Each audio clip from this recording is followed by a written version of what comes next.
Ngasi giyaying asasi kamdauge. How's the weather today?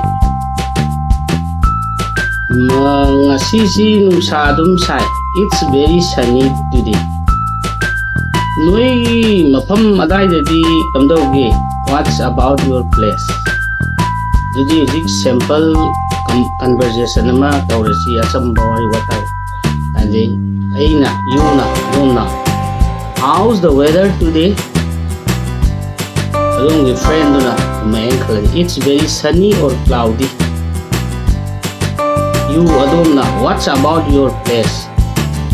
And friends, it's cloudy. Next, asking for help. Kanagumbam dagi mating niba kanda kung kamay hay gidagido. Adom ay giting pangbibang yabra. Can you help me? Ay adong gimating pami darkar lay. I need your help. Kamay na taonga mating bukam karin mating pang bino. How can I help you? Adi simple conversation. Adi mong gamuwari sa akin na. Yun na. Adi adong na. Intare. Can you help me? Friend na kumakani. Yes. Of course. Oy ay pangjage adugo. Yun na. I need your help with my homework. Friend na sure. I can help you. Talking about family. Manunggi wari ko iso wai sa ro ni kana mamar ko maga adunga na how is your mother noi ma kamai taw noi ma re my mother is fine ai ma tum hai papun mani and how about your father noi baba de kamdo a simple conversation ma tawasi you adom na hangasi how is your mother friend kume she is fine.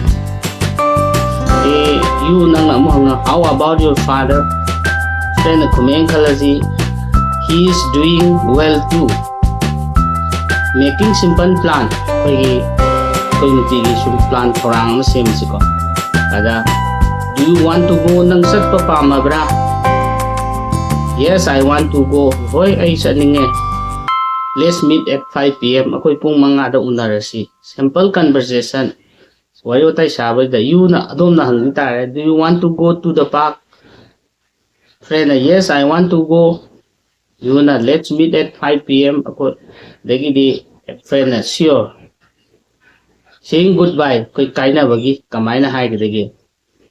Da kona adom mu unarasi ko. See you later.